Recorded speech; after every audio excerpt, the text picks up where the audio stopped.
Hello दोस्तों, आप सभी का स्वागत है। मेरा नाम पूजा है, मेरी उम्र अभी 22 साल है। लोग मेरी सुंदरता की बहुत तारीफ़ करते हैं, कहते हैं कि मैं बहुत सुंदर हूँ, लेकिन सच कहूँ तो मैंने कभी अपने रूप पर घमंड नहीं किया। मेरा स्वभाव बहुत ही सीधा-साधा और सरल था। मुझे घर सँभालना, परिवार का ख़्याल रखना और अपनों को खुश रखना, देखना ही सबसे बड़ी खुशी लगता था। मैंने हमेशा यही सपना देखा था कि शादी के बाद मेरा भी एक छोटा-सा संसार होगा, जहाँ प्यार, सम्मान और विश्वास होगा। लेकिन शादी के बाद मेरी ज़िंदगी ने जो करवट ली, उसकी मैंने कभी कल्पना भी नहीं की थी। मेरे ससुराल वालों ने मुझे मेरे रूप के कारण ही पसंद किया था। मेरी सास को लगता था कि मैं सुंदर बहू आएगी तो घर की शान बढ़ेगी। मेरे पति पैसे से व्यापारी थे।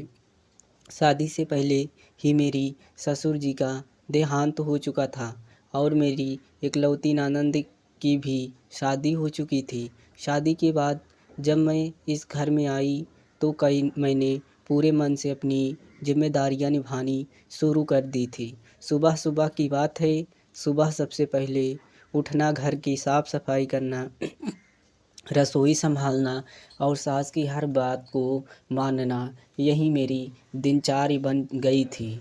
मैं सोचती थी कि समय के साथ सब कुछ ठीक हो जाएगा और मुझे भी इस घर में अपनापन मिल जाएगा।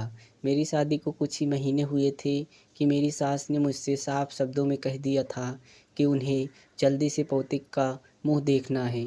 शुरू में मैंने उसकी बात को हल्के में ले लिया, लेकिन धीरे धीरे बात ताने में बदल गई।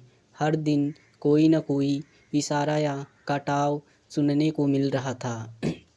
मेरे पति भी अपनी माँ की बातों से प्रभावित होकर मुझ पर दबाव बनाने लगे थे। मैं खुद भी माँ बनना चाहती थी। मुझे बच्चों से बहुत ही प्रेम था।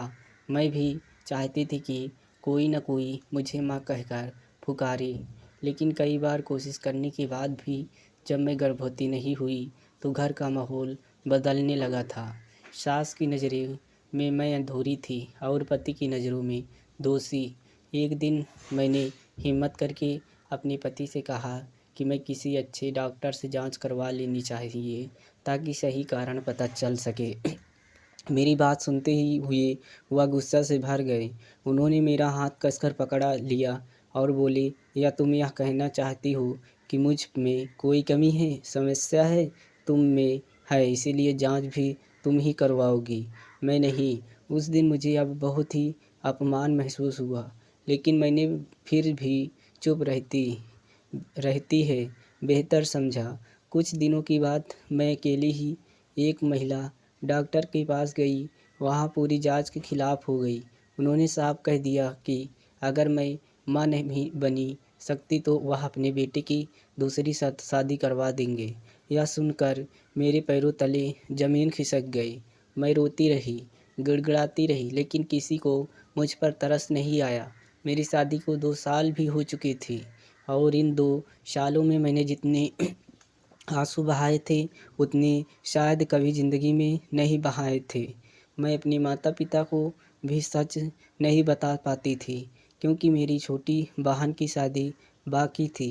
मैं नहीं चाहती थी कि मेरी वजह से उसके रिश्ते पर कोई असर पड़े। इसी बीच मेरे पति का एक करीबी दोस्त राकेश, जो पेशे से डॉक्टर था, हमारे सालगिरह के मौके पर घर आया था। उसने शादी में हिस्सा नहीं लिया था क्योंकि वह बाहर था। उस दिन मैं बहुत ही उदास थी। वह मेरे कमरे में आया और हाल चाल पूछने लगा। मैंने मौका देखकर उससे कहा कि वह मेरे पति को समझाए कि जांच करवा लेना गलत नहीं है। उसने मुझे भरोसा दिया है कि बात करेगा। लेकिन उसी रात मेरे पति ने मुझ पर गुस्सा उतारा। उन्हें लगा कि मैंने ही उसके दोस्त से शिकायत की है। उन्होंने मुझसे प्रमाणित शिकायत की है। उन्होंने मुझे प्रमाण किया है और मेरी भावनाओं को बिल्कुल नज़रअंदाज कर दिया। कुछ दिनों के बाद खबर आई कि मेरे पति की रिपोर्ट सामान्य है। यह बात सुनकर मेरी सास ने मुझे और ज़्यादा ताने देने शुरू कर दिए।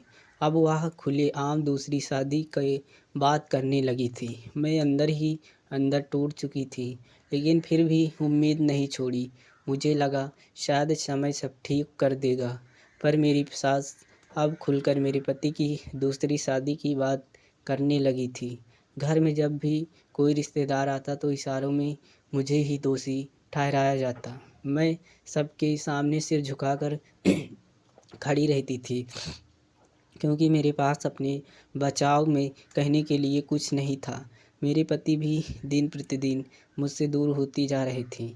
उन्होंने व्यवहार में कठोरता बढ़ाती जा रही थी। मैं समझ नहीं पा रही थी आखिर मेरी गलती क्या है। मैं हर तरफ से इस घर को अपना मानकर निभा रही थी, फिर भी मुझे ही कटघरे में खड़ा कर दिया जा रहा था।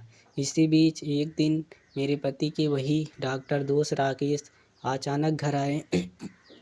उस समय मेरी सास और पति से किसी काम से बाहर गए हुए थे। मैं अकेली थी। राकेश से ही मुझसे कहा कि वह मुझसे ज़रूरी बात करना चाहता है। मैं पहले तो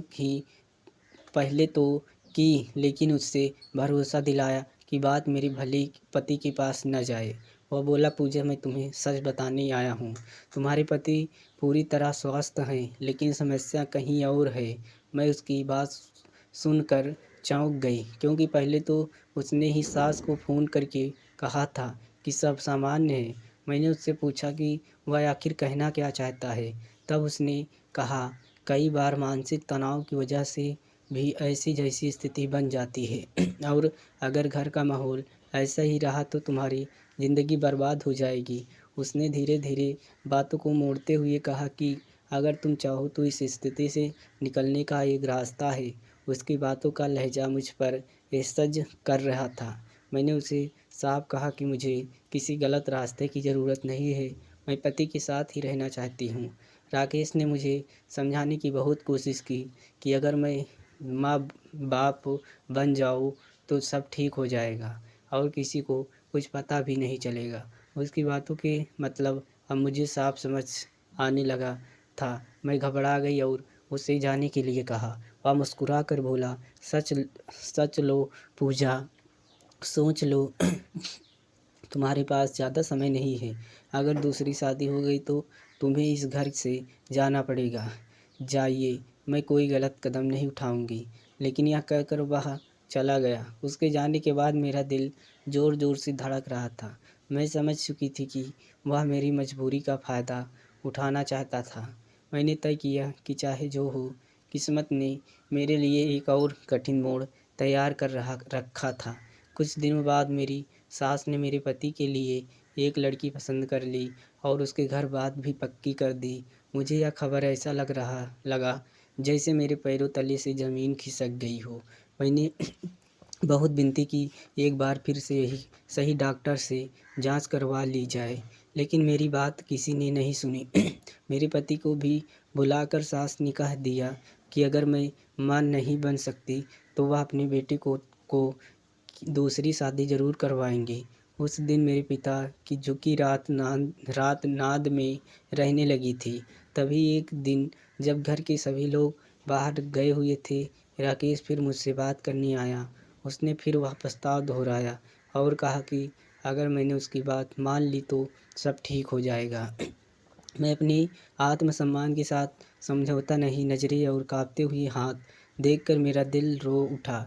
उन्होंने मेरी खातिर बहुत ही विनती की, तब जाकर कुछ समय के लिए बात टली, लेकिन घर का माहौल और भी जहरीला हो गया था। मैं दिन से घर आ पहुंचा। उसने कहा, वह आखिरी बार मैंने उसे सख्ती मन से कर दिया और कहा कि कर सकती। वह नाराज़ होकर चला गया।